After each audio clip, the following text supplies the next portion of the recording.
Coming soon to own on YouTube video and and DVD. Twitch. Could Milo Murphy survive every Final Destination movie? I think yes, but then again, I haven't seen all the Final Destinations. I seen the latest one that came out with the ER scene where like it passes down.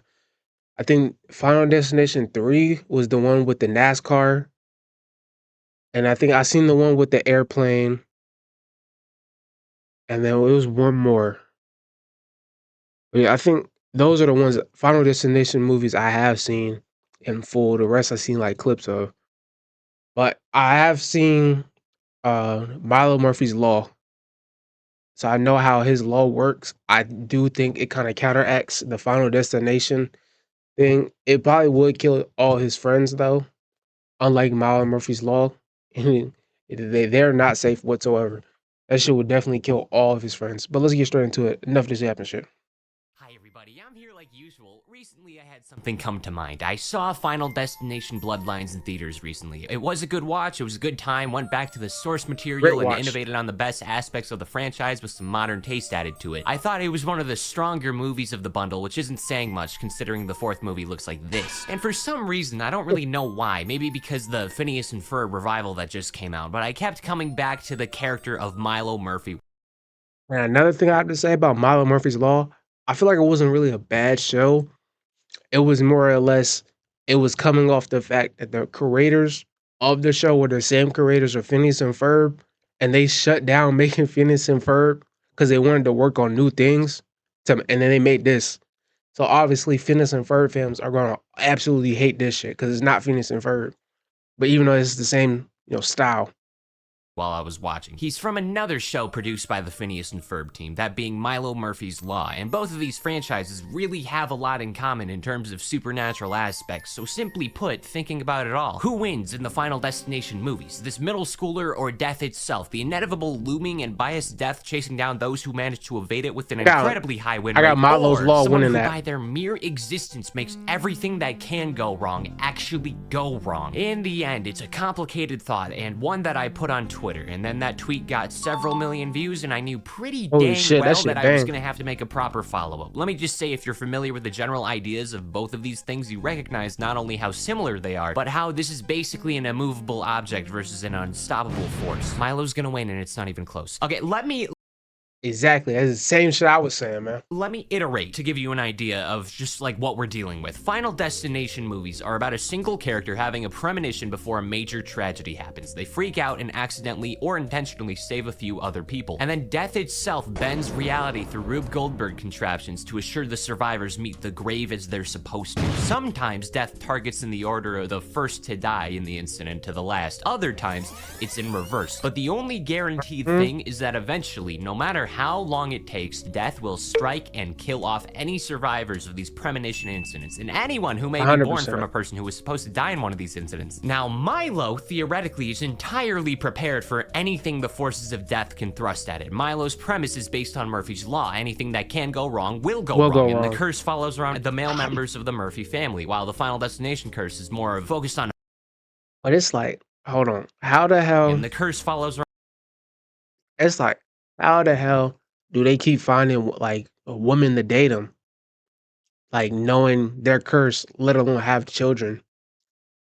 the male members of the Murphy family, while the Final Destination curse is more focused on harming the victim. Milo's situation is more focused on general destruction. There are instances where Milo's targeted for his life or endangers others, but it's normalized in just a portion of the curse. Milo's Law in the show versus FD is the equivalent of blind rage versus an incredibly petty and prepared revenge. Same things to fear, but in different fonts. And fellas, I gotta specify that in terms of an ordinary human, Milo is quite possibly the best suited character for a Final Destination movie. I'm not even assuming cartoon logic, I'm just treating Milo as if he's a normal guy. It's canon that Milo radiates a negative energy field that guarantees disaster, as seen with his crossover in Phineas and Ferb. It's just a thing he has in universe. It is just something that is a part of him and his life. Another example of Respect to him, but there's no way in hell I could be Milo's friend. I would have been like, get the hell away. As soon as I would have hanged out like with him for long enough and some shit would have went wrong, get the hell away from me.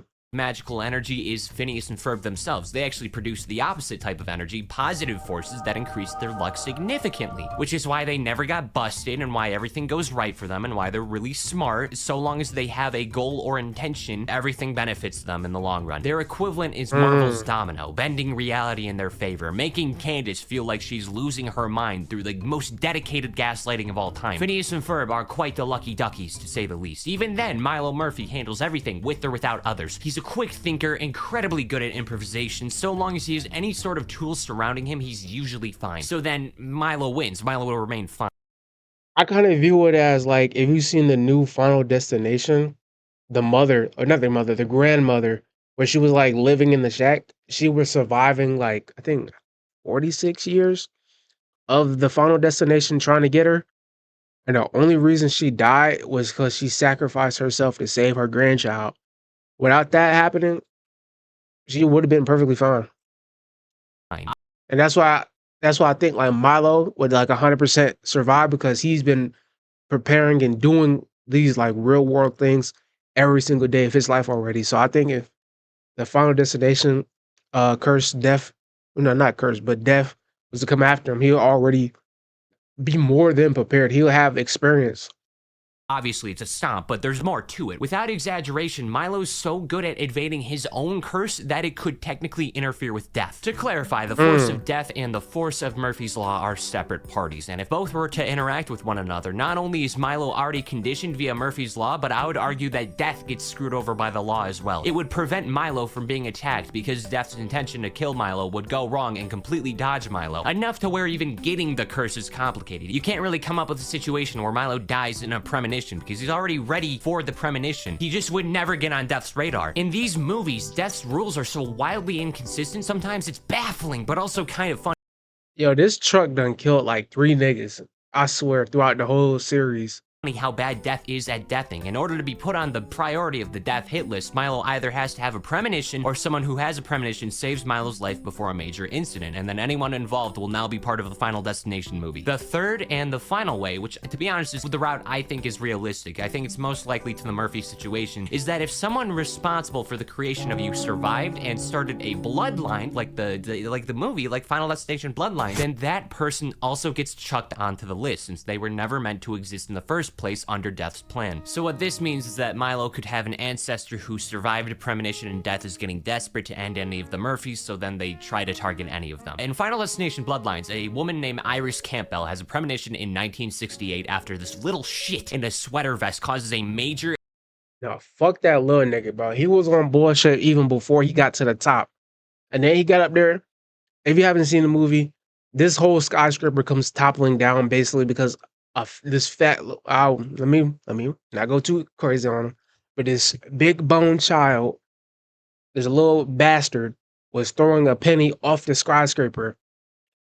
accident resulting in the deaths of everyone on the top floor of this Skyview restaurant, and dozens of people are in this incident. Based on the implications, Iris is the second to last person to be killed here, with the final survivor being the most iconic character of the series, this kid named William Bloodworth, played by Tony Todd when he's an adult. With the exception of the Boeing 747 incident in the first movie, where Death will move anyone who dodges him to the back of his list, Death seems to not skip people in most instances, but does start picking and choosing when it gets desperate. The first movie had that. It specifically happened when the survivors started screwing with his orders, so Death just gives up and kills Carter in the incorrect order. Though you Oh, that scene was crazy when the billboard was just swinging behind him. could make the argument Carter accidentally dies at the end of the movie, but then in the second movie, Death goes backwards and starts at the people who died last in the premonition, with the argument being, oh, it balances out with the first movie, which, no, Death, that makes no sense. Didn't happen in the fifth movie, which is a prequel to the first one. You had no issue smacking David Koechner in the noggin with a wrench in that one. Either way, Death is being a wacky little Grim Reaper, or there's multiple death forces, like multiple natural forces of death. Maybe it's a secret supernatural company that ends lives. We don't know. It's dumb. It's inconsistent. It's an inconsistent franchise.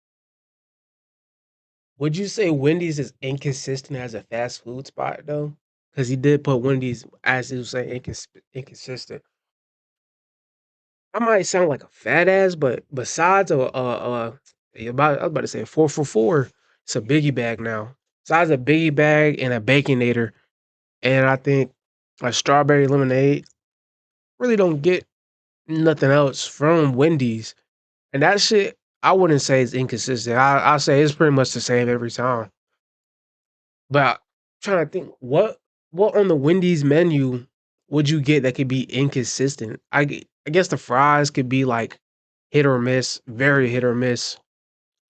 I don't know. That's fat nigga talks. Let me with stop here. occasionally inconsistent rules where almost nobody survives. It's not a scary threat. The scary part is that it's random if you get pulled into one of these premonition stories. This entire world should know about the premonition phenomenon at this point. Like the Boeing situation alone, where the entire plane explodes and then all the people who got off died right after.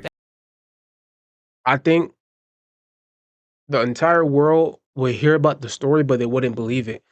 Because imagine in real life, like somebody, I hate to reference this, but imagine somebody in real life. Well, what's his name? Seth MacFarlane. He was supposed to actually get on one of the planes in 9/11, but he got off. If he would have started saying, I had a premonition that this was going to happen, like people would have looked at him like, yeah, right. Yeah, right. Yeah, you just crazy and got lucky. That's probably what they probably seen it as. You just a crazy person and got really lucky. Something bad happened. I don't think a lot of people actually believe that shit is true.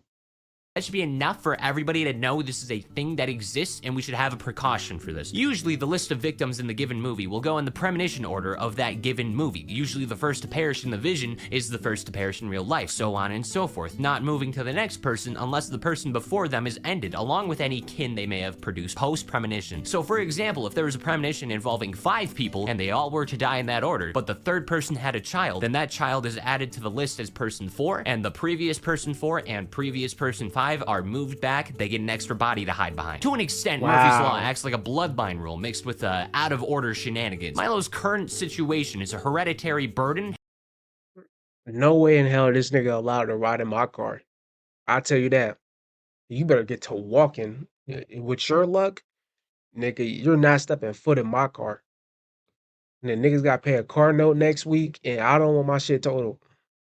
Held by people with the Y chromosome in the family, so Milo's sister Sarah gets a pass for some genetics or some bullshit like that. Murphy's Law started with Sheriff Murphy. We see at least 6 male Murphys on screen. None of them have died to the law yet, all of them from natural causes, all of them are prepped for this disaster. Yeah, that's all Death has going for it. Milo wins otherwise. Dude, I really tried making this look like a fair debate, but without exaggeration, Milo low diffs. Like 10% effort tops. He's going to evade no matter what. There's no proof of otherwise. There are 2 known ways to beat Death in FD. Either you end a life, therefore attaining all the remaining life that person had. Ending the life of a healthy baby would cure the curse, but you know. Option 2 is getting revived, and we actually see this one work out. In specific, in the second movie, when final girl Kimberly drives into a lake, and from there and the other guy left, Burke, they're considered winners and survivors because she gets revived and everything goes back to normal. I must emphasize here, though, it seems that That's weird because in the last movie, the girl drowned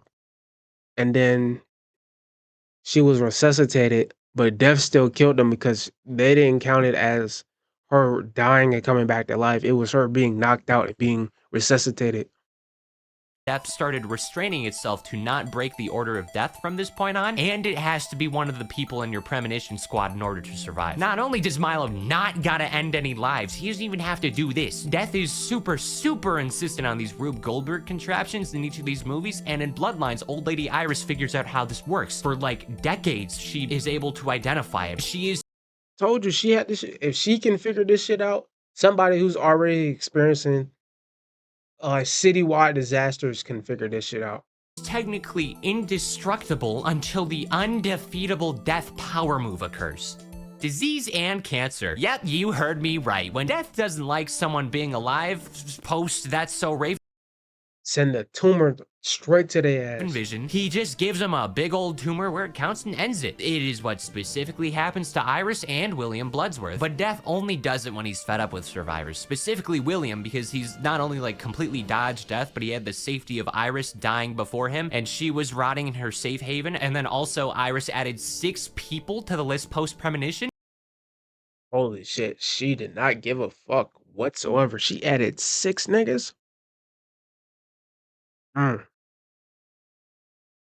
So he was just able to go around and research this supernatural concept, be vague and scary to any other people in their own Final Destination situations in previous movies. That's why he shows up so often. He's technically immortal because it wasn't his turn until he got cancer and was just waiting for Iris's family to go. And unrelated, I really like Tony Todd's work. I miss him a lot. I think it's weird that they gave him an incredibly similar terminal condition to his real life passing. I don't know, this bothered me in both watches. I can't tell you why. And I know that Milo's eventually gonna die, but that's not the point. We all do, except for me, because I'm cool and awesome and a Pisces. But I guess what I'm trying Yeah, and then you gonna throw Pisces behind that bullshit. to say is that in the case of Milo Murphy versus Death, he would invade Death his entire life and then just get diagnosed with a terminal disease, since Death from Final Destination is a sore loser and can't have immortality happen. Milo Murphy does not need to get revived. He's prepared for everything. He would not need to end another life. We're good. Milo wins. It's a stomp. A stomp doesn't even end there because Milo has time travel on speed dial. That's where Sheriff Murphy, Milo's ancestor who time traveled and may have began the Murphy curse, he time traveled. It's just a thing he had. Let me remind y'all, regarding Murphy's Law, that's a chaos curse versus a cold calculated life-ending curse. The former is reliant on random equals funny hell. The latter uses drops of gasoline to blow up movie theaters or something. They would collide, and dude, they would cause problems with each other. Problems that entirely benefit Milo's behalf since he's prepared for everything in advance, so he would perfectly dodge Death's plans and be able to spot them easier than the Murphy Law. In any situation where Death manages to even hurt them, he has like time travel lords on speed dial who would call in favors or bring him back, or they would revive him, so like Death loses anyway. Like literally the only way Death could even start its contraptions as intended is if Phineas and Ferb, who reminder, have the opposite burden to Milo, were around to maybe benefit Death if that's So really, he just has no option of killing him. Even if he's with the pinnacle of luck, he he still has no choice. what they really wanted. But friendly reminder, Phineas is the nicest person on the planet. Why would he wish death on this kid he considers a friend with a sweater vest who sounds like Weird Al? But wait, there's more. We haven't even talked about the backpack yet. Milo's backpack was The backpack alone has probably everything he needs to survive that shit for life. gifted to him and somehow just always has what he needs in any situation. This alone counters every known attempt at a kill that Death has gone through across all of Final Destination. I am being dead serious. I went through all 6 movies, all instances, every attempt at a kill. Milo diffuses all of them with a flawless performance. I was able to immediately mark off any situations where he would never be doing the things the characters are doing, like using tanning beds that he doesn't need, or go to work out because he's already in peak physique, or getting an MRI. After all, why would he need that? He has a backpack. Okay, but what about the instances where Milo gets on a plane or a train or a roller coaster that traps him, maybe somehow separates him from his bag? Well, first off, he's smart enough to just avoid that situation. Assuming he knows about the curse, he would just simply not go on anything like that. But then let's also say he goes on anything, any of the rides, because I would assume at this point, time travel folks in his universe would just like know about this and they would think it's really funny and they would help him screw with Death and help him out wherever possible. They would like time travel and go, Milo, don't go on that submarine. It's gonna explode and the Death will get you. So don't do that. And then Milo would avoid it and Death would go, how is this fair? This is rigged. This is not fair to me. What did I do to deserve this? And then as for the rest of the Final Destination incidents that happen when characters are doing their everyday life stuff, look at the intro of the show alone. This is more than almost anything in the movies. Milo wins every single possible moment in this franchise where natural selection takes its course. There are worse things in the show, and Milo just has that dog in him. He does like a little Weird Al dance in front of the face of Death. By the way, why does Weird Al agree to so many animated characters? Look at his voice acting portfolio. American Dad, Close Enough, Weird Al, Blazing the Monster Machines, and New Looney Tunes. It's crazy how I watched almost all of these shows, except for now. That's what I call a polka dot. Yeah, this is the only thing I probably haven't watched. It's really funny. When reflecting though, I don't really see a way where Death is able to harm Milo or even get to him. You can't think of a situation where this premonition would occur. He's been through this his whole life, being the same thing in a different font. This isn't gonna do shit. And you'll go across all the deaths across these movies, there's not a single moment that I think where he would be stupid enough to be caught in a bad time and led to a loss. It's a sweep. It's such a sweep that if anyone else got in a Final Destination situation, thing is just he will have too much experience with things of that sort in the first place. If Miles Murphy Law only happened to him for like a couple days, couple weeks, and then death came after him, uh, uh, then you could start questioning, yeah, if death could win because he'll be inexperienced. with Milo and he was ahead of them somehow, they should be screaming and jumping for joy if Milo managed to get ahead of them on the death list. They are fine. They are technically immortal until Milo gets a terminal disease. Death is just like, I can't kill this guy with my giant mousetrap adventure. I can't get my potted plant to fly across a skyscraper and hit him in the head. I just gotta give him rickets or something. It's a cop-out, but I mean, come on. Either commit to your bit or disease everyone who you're upset with death. One or the other, you can't have both. I don't even know why death doesn't just open up with that instead of causing more property damage or starting more of these games up for no reasons. Like, if you have the ability to give your target terminal diseases, why aren't you doing that every time? You suck at your job. Just give the Yeah, that is true. Well, why not just give them all terminal diseases? survivors super duper brain tumors if they evade you. Why are you attempting to be artsy? If you have that power to end a life, just do that. Just give them disease. Does it look cool when you do the opposite? I mean, sure, but the real question we should be asking is if Milo Murphy survives Plague Inc. or not. Answer is yes, by the way. I'm no power scaler, but I mean, Milo does have his backpack, so there you go. Congratulations, the winner is Milo Murphy. He wins. It is not even close. It is so embarrassing how difficult it is for the people in this movie to survive when Milo can do it every day. He does it when he walks to school. He does it when he buys groceries. He does it when he goes to like his friend's bar mitzvah. It's impossible for him to lose. And with that being said, thank you for watching. Please be sure to share. You know, a lot of us have probably thought the same thing throughout this video. If you actually watched the Final Destination movie franchises, that you kind of already knew that Milo was obviously going to survive throughout all that. But let me know how y'all feel about Miles Murphy Law, like just a show in general, because I feel like a lot of people didn't like it, especially when it first came out. It was not well received because of, like I said earlier, the thing with Phineas and Ferb, them shutting down because they wanted to work on something else. They didn't want to work on Phineas and Ferb every single day for the rest of their lives. They want to just make something new.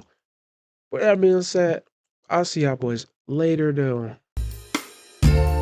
Why you standing on by yourself? Those shoes are made for dancing with someone else.